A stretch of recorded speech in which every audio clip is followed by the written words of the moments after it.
Hello and welcome everyone. This is Pavan Sani here. So guys, कैसे हैं आप लोग? होप आप बहुत ही अच्छे होंगे। तो लास्ट वीडियो में हमने कंपनीज के कुछ बेसिक चीज़ों के बारे में जाना था। So now in this video we will going to cover the different types of companies. So चलिए क्लास स्टार्ट करते हैं। So first of all, types of companies. First point है on the basis of incorporation. Incorporation के आधार पे तीन types की company होती है: चार्टर्ड कंपनी, स्टैट्यूटरी कंपनी और रजिस्टर्ड कंपनी। पहले जानते हैं चार्टर्ड कंपनी क्या होती है। चार्टर्ड कंपनी वो होती है जो किंग और क्वीन के द्वारा चार्टर पास करके बनाई जाती थी। जैसे ईस्ट इंडिया कंपनी था। फिलहाल ये ऐसी कंपनियाँ एग्जिस्ट नहीं करती। ईस्ट इंडिया कंपनी 1600 ईस्वी में बनी थी। ठीक है। Second point is statutory company. Statutory company वो होती हैं जो पार्लियामेंट से पास होकर बनती है।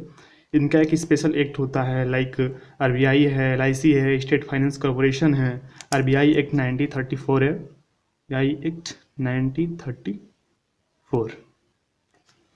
सपोज कि अगर इंडियन गवर्नमेंट को स्टैट्यूटरी कंपनी का फॉर्मेशन करना है तो सबसे पहले उसको लोकसभा के जरिए पास किया जाएगा। मान लीजिए कि हमारे होम मिनिस्टर अमित शाह जी कोई प्रपोजल लेके आए कंपनी के लिए, फिर वहाँ लोकसभा में उस पर डिस्कशन हुआ और ओम बिरला जी ने पास कर दिया। फिर वो गया राज्यसभा में वेंकैया नायडू के पास। वहाँ से पास होने के बाद फिर गया वो प्रेसिडेंट के पास। प्रेसिडेंट का उस पर सिग्नेचर हुआ, मतलब उसका स्टैट्यूटरी कंपनी का फॉर्मेशन हो गया। उसके लिए एक स्पेशल एक्ट बन जाएगा। Third one is registered company. Registered company वो कंपनी होती है जो कि इंडियन कंपनीज एक्ट के तहत रजिस्टर्ड होती है।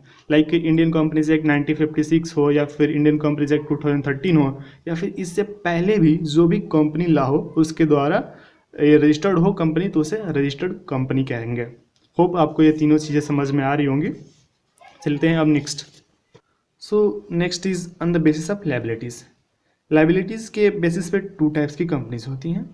First one is unlimited company and second one is limited company.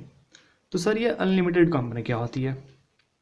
तो सिर्फ एक लाइन में जान लीजिए कि अनलिमिटेड कंपनीज वो कंपनीज होती हैं, अनलिमिटेड कंपनीज वो कंपनीज होती हैं जिनके ऊपर कुछ भी लिमिटेशंस नहीं होते हैं, और लिमिटेड कंपनीज वो कंपनीज होते हैं जिन पे कुछ लिमिटेशंस होते हैं।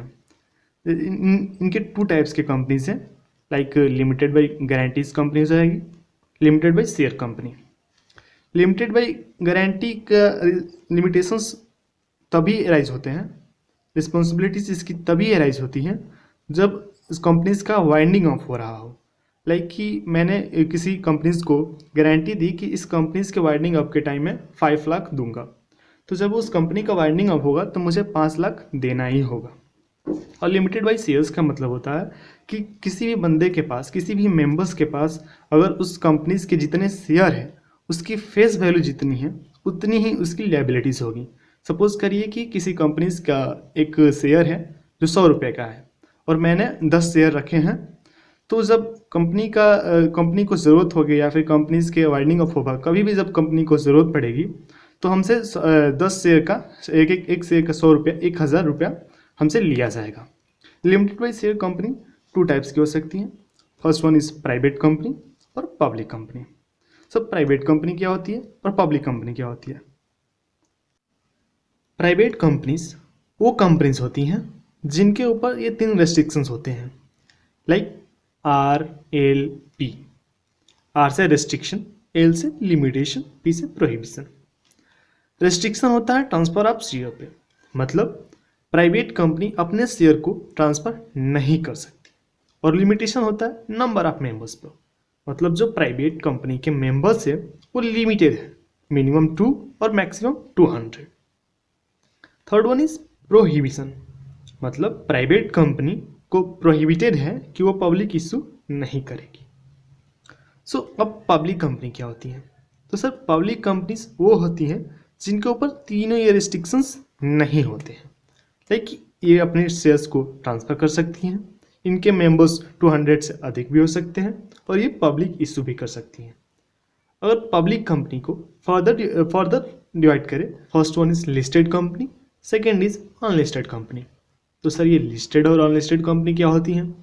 तो लिस्टेड कंपनी वो होती हैं जो कि किसी भी रिकॉग्नाइज स्टॉक एक्सचेंज में लिस्टेड होती हैं, और जो लिस्टेड नहीं होती हैं उसे अनलिस्टेड कंपनी कहते हैं।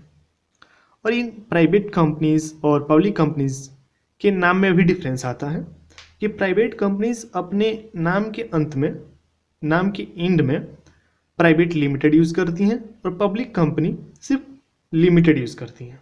सो इस चीज़ को ध्यान रखिएगा। तो चलिए अब आगे चलते हैं। On the basis of control of units, holding company and subsidiary companies. So holding company क्या होती है? होल्डिंग कंपनी वो कंपनी होती हैं जो किसी सब्सिडियरी कंपनीज की 51% शेयर, किसी दूसरे कंपनी की 51% शेयर या इससे ज़्यादा, 51% या इससे ज़्यादा शेयर किसी कंपनीज की अगर ये कंपनीज होल्ड करती हैं तो उसे होल्डिंग कंपनी कहते हैं। और जिस कंपनी की 51% ये होल्ड करती हैं उसे सब्सिडियरी कंपनीज कहते हैं। लाइक एक एग्जांपल से समझते हैं। सपोज कि आपके और आपके फ्रेंड की दो कंपनीज हैं। आपके पास आपके फ्रेंड की कंपनीज का 51% शेयर आपने होल्ड कर रखा है। सो इन दैट केस आपकी कंपनी को होल्डिंग कंपनी कहेंगे और आपके फ्रेंड की कंपनी को सब्सिडियरी कंपनी कहेंगे। होप आप ये चीज़ें आसानी से समझ पा रहे होंगे। अब next, on the basis of ownership, government company and non government company. हम इसको इसी से समझते हैं। सपोज कि अगर किसी भी कंपनीज का 51% शेयर या 51% से ज़्यादा गवर्नमेंट के पास है तो उसे गवर्नमेंट कंपनी कहेंगे। वो चाहे सेंट्रल गवर्नमेंट के पास हो या फिर स्टेट गवर्नमेंट के पास हो या फिर दोनों गवर्नमेंट को, सेंट्रल और स्टेट के मिला के दोनों के पास अगर 51% से भी ज़्यादा शेयर है तो उसे गवर्नमेंट कंपनी कहेंगे। अगर नहीं है तो उसे नॉन गवर्नमेंट कंपनी कहेंगे। Next is on the basis of nationality, Indian company and foreign company. Indian company क्या है और फॉरेन कंपनी क्या है? इंडियन कंपनीज वो कंपनीज हैं जो कि इंडियन कंपनीज एक्ट में रजिस्टर्ड हैं। मैंने पहले ही बताया जो कंपनीज इंडियन कंपनीज एक्ट में रजिस्टर्ड है, लाइक 1956 है या फिर 2013 है या फिर उससे पहले भी किसी एक्ट में वो रजिस्टर्ड है तो उसे इंडियन कंपनी कहेंगे। और फॉरेन कंपनी वो कंपनीज होती हैं जो कि फॉरेन में रजिस्टर्ड होती हैं लेकिन इंडिया में रन करती हैं, उसे फॉरेन कंपनी कहते हैं। होप आप ये तीनों चीज़ें समझ पा रहे होंगे। चलिए अब नेक्स्ट है। So the last one is on the other basis, banking companies. Banking companies वो कंपनीज होती हैं जो हमें जनरली बैंकिंग सर्विसेज प्रोवाइड करती हैं। Next one is listed company. Listed companies के बारे में हमने पहले ही जाना कि जो कंपनी किसी रिकॉग्नाइज्ड स्टॉक एक्सचेंज में लिस्टेड होती हैं उसे लिस्टेड कंपनी कहते हैं और जो लिस्टेड नहीं होती है उसे अनलिस्टेड कंपनी कहते हैं। 1% कंपनी, 1% कंपनी वो कंपनीज होती हैं जिसे कोई अकेला 1% ही हैंडल करता है, 1% ही उस कंपनी को रन करता है। Next one is charitable companies. Charitable companies वो कंपनीज होती हैं जो कि पब्लिक वेलफेयर के लिए काम करती हैं। ये नॉन प्रॉफिट ऑर्गेनाइजेशन होती हैं, इनका उद्देश्य प्रॉफिट का नहीं होता है। सो गाइज, आज के क्लास में हमने कंपनी के डिफरेंट टाइप्स के बारे में सिंपलेस्ट वे में जाना। तो आपको ये वीडियो कैसी लगी इसे कमेंट सेक्शन में हमें कमेंट करके ज़रूर बताइएगा। और आपको टॉपिक से रिलेटेड कोई भी डाउट है तो आप हमें इंस्टाग्राम पे डायरेक्टली मैसेज करके पूछ सकते हैं, जिसकी लिंक आपको नीचे डिस्क्रिप्शन में मिल जाएगी। सो दोस्तों, जल्दी से वीडियो को लाइक कर दीजिए, शेयर कर दीजिए और अभी तक आपने हमारे चैनल को सब्सक्राइब नहीं किया है तो सब्सक्राइब कर लीजिए और बेल आइकन को ज़रूर दबा दीजिए ताकि आने वाली हर वीडियो सबसे पहले आपके पास जाए। सो गाइज, आज के क्लास में बस इतना ही। अब हम मिलते हैं आपसे नेक्स्ट क्लास में।